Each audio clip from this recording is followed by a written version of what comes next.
দক্ষিণাঞ্চলের মানুষের জন্য দুঃসংবাদ। যাত্রী সংকটে ধুঁকছে দেশের অন্যতম গুরুত্বপূর্ণ যশোর বিমানবন্দর। লোকসানের কারণে ১৬ জুলাই থেকে ঢাকা যশোর রুটে সব ফ্লাইট সাময়িকভাবে বন্ধ করেছে ইউএস বাংলা এয়ারলাইন্স। এতে উদ্বেগে পড়েছেন যাত্রী, ব্যবসায়ী এবং বিমানবন্দর কেন্দ্রিক বিভিন্ন পেশার মানুষ। আমাদের এই এয়ারপোর্ট মার্কেটে পদ্মা সেতু হওয়ার আগে মোটামুটি বেচা কেনা, ব্যবসা বাণিজ্য সবাই খুব ভালো চলছে, কিন্তু পদ্মা সেতু হওয়ার পর থেকে আমরা খুব ক্ষতিগ্রস্তর ভিতরে আছি। ১৬ তারিখ থেকে নাকি দিনই একটা থাকবেই না।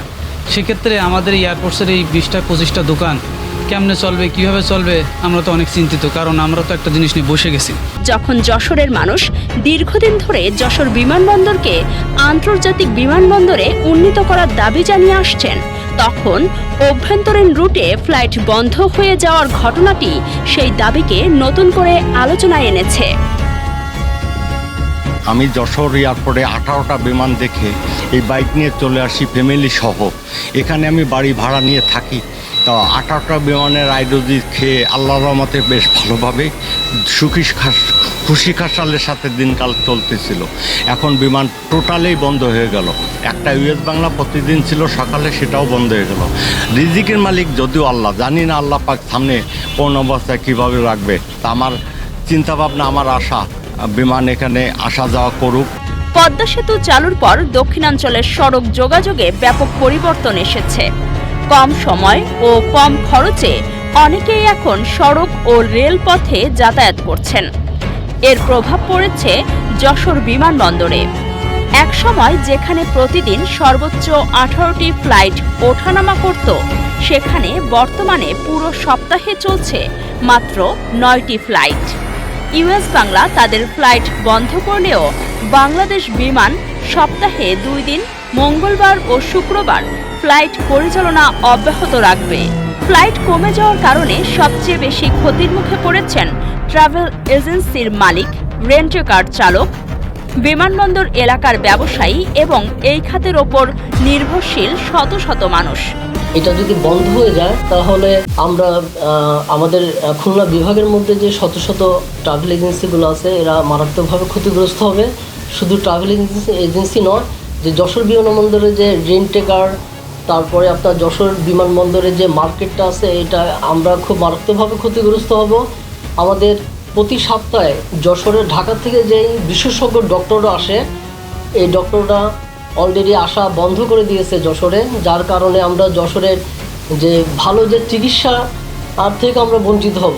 এখানে সকাল 11:10 যেই ফ্লাইটটা আসে ঢাকা থেকে, এখানে 76টা সিটেই মনে হয় লোক ফুল বুকিং আসে। আমরা তো সবসময় এখানে থাকি, আমরা দেখি, কিন্তু কি কারণে ফ্লাইটটা বন্ধ করতেছে আমরাও কিন্তু জানি না। সেই কারণে আমি বলতেছি যে যশোরে সকাল এবং সন্ধ্যায় প্রত্যেক দিন 2টা করে ফ্লাইট থাকলে ফ্লাইটে যাত্রী প্রত্যেকটা যাত্রী স্বস্তি পাবে এবং বিদেশি যাত্রীরাও স্বস্তি পাবে এবং ফ্লাইটে ফুল লোকজন আসবে। আমাদের বাড়ি যশোর এয়ারপোর্টের পাশেই। আমরা সকাল বিকেল এখানে একটা ফ্ল্যাটের দাবি করতেছি। আমরা এই জায়গায় সব কিন্তু ড্রাইভারের জায়গায়, ঠিক আছে, কিন্তু আমাদের দীর্ঘদিন যাবত আমরা এয়ারপোর্টে কিন্তু আসি। আমাদের বাড়ি কিন্তু মনিরামপুর থানা, রাজগঞ্জ গ্রাম, কিন্তু ওই বাইরে থেকে আমরা অনেক বিদেশের প্যাসেঞ্জার কিন্তু আসি। এই জায়গাতে নিলে আমাদের সুবিধা হয় বেশি, কারণ এটা তোমার নিকটবর্তী এয়ারপোর্ট যশোর, এ জায়গাতে 25 কিলো। কিন্তু যখন আমরা ঢাকা আনতে যাবো তখন আমরা অনেক বিবাদের সম্মুখীন হতে পারি। এয়ারপোর্ট ব্রিটিশ আমল থেকে রানিং। আমি 45 বছর গাড়ি চালাই যশোর এয়ারপোর্টে। তা সেই ক্ষেত্রে এই আমাদের দক্ষিণবঙ্গের যত প্রবাসী সবে প্লেনে আসা যাওয়া করে, যদি প্লেন এই রোডটা ক্যান্সেল হয়ে যায়, তাহলে আমাদের এই প্রবাসীদের অনেক পথে ঘাটে ঝামেলা হবে। আসার সময় চোর ডাকাত বিভিন্ন সমস্যায় পড়বে আসার জন্য এদের। তারপরে আমাদের যশোরের একটা ঐতিহ্য, আমাদের যশোরের নেতাকর্মী সবার উচিত যশোর এয়ারপোর্টটাকে সকাল বিকাল 2টা করে প্লেন দিয়ে চালু রাখার, এটাই আমার প্রত্যাশা। তাদের দাবি, যশোর রুটে অন্যান্য রুটের তুলনায় বিমান ভাড়া বেশি হওয়ায় অনেক যাত্রী বিমানের পরিবর্তে সড়ক পথ বেছে নিচ্ছেন। ভাড়া যৌক্তিক পর্যায়ে নামিয়ে এনে প্রতিদিন অন্তত 2টি ফ্লাইট চালু রাখা হলে যাত্রী আবার বিমানে ফিরবে বলে তাদের বিশ্বাস। থেকে যদি ঢাকার উদ্দেশ্যে যে সকল ফ্লাইটগুলো আছে, এটা যদি বন্ধ হয়, এটা আমাদের যশোরের লোকজনের জন্য এটা খুবই সমস্যার কারণ। কারণ হচ্ছে যে অনেক সময় দেখা যায় যে অনেক রোগী মুমূর্ষ অবস্থায় থাকে, তাদেরকে ঢাকায় রেফার করে যশোর থেকে। সেগুলো যদি আমরা তাদেরকে নিয়ে যেতে চাই, যদি ফ্লাইটটা বন্ধ থাকে তাহলে আমরা পারতেছি না। আসলে আমাদের যাত্রীদের জন্য ভোগান্তি এটা বেশি, আর যশোর থেকে ঢাকা থেকে ভাড়াটা অনেক বেশি।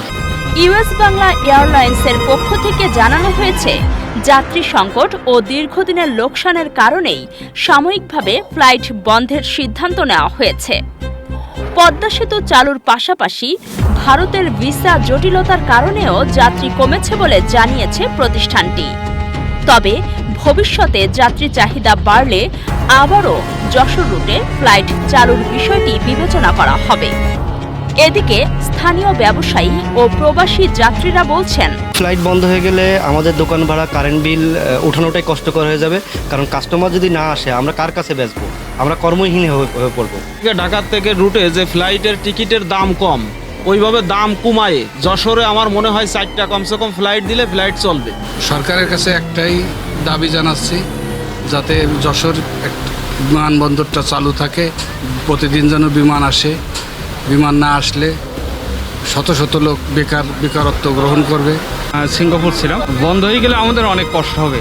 আমি সিঙ্গাপুর থাকি, আমি সবসময় বিমানে যাতায়াত করি, কিন্তু আমি 15 তারিখের পরে আমি প্রতিটা ডেটে আমি আর কি ইউএস বাংলা ফ্লাইট খুঁজছি, আসলে পাই নাই। যে আমরা দূর দূরান্ত থেকে আসি, ঠিক আছে, যে টাইমের একটা ব্যাপার স্যাপার আছে। সো প্লেনে আসলে কিন্তু এই টাইমটা লাগে না, ঠিক আছে, সবাই চাই একটু তাড়াতাড়ি বাড়িতে যাবো। যশোরের ফ্লাইটটা বন্ধ না হইলে সবচেয়ে ভালো হয়। দক্ষিণ পশ্চিমাঞ্চলের ব্যবসা বাণিজ্য, বিনিয়োগ, চিকিৎসা ও জরুরি যাতায়াতের জন্য যশোর বিমানবন্দর অত্যন্ত গুরুত্বপূর্ণ। তাই বিমানবন্দর সচল রাখতে ভাড়া পুনর্নির্ধারণ, নিয়মিত ফ্লাইট বৃদ্ধি এবং সরকারি বেসরকারি সমন্বিত উদ্যোগ গ্রহণের দাবি জানিয়েছেন তারা। রোহিত হোসেন রনি ও শামীম আহমেদ টিটোর তথ্য ও ভিডিও চিত্রে কাজী সাইমা, রাতদিন নিউজ। নির্ভুল রোগ নির্ণয় সঠিক চিকিৎসার প্রথম ধাপ, আর এই নিশ্চিত স্বাস্থ্যসেবার জন্য কুইন্স হসপিটাল কেন আপনার প্রথম পছন্দ হবে। যশোরে আমরাই দিচ্ছি সর্বাধুনিক ও সর্বোচ্চ কোয়ালিটির মেশিনারিজের নিশ্চয়তা, যেখানে এক ছাদের নিচে সুবিশাল ও মনোরম পরিবেশে সব ধরনের পরীক্ষা নিরীক্ষা করা হয়। আপনার ও আপনার পরিবারের সুস্বাস্থ্য নিশ্চিতে কুইন্স হসপিটাল আছে সবসময় আপনারই পাশে।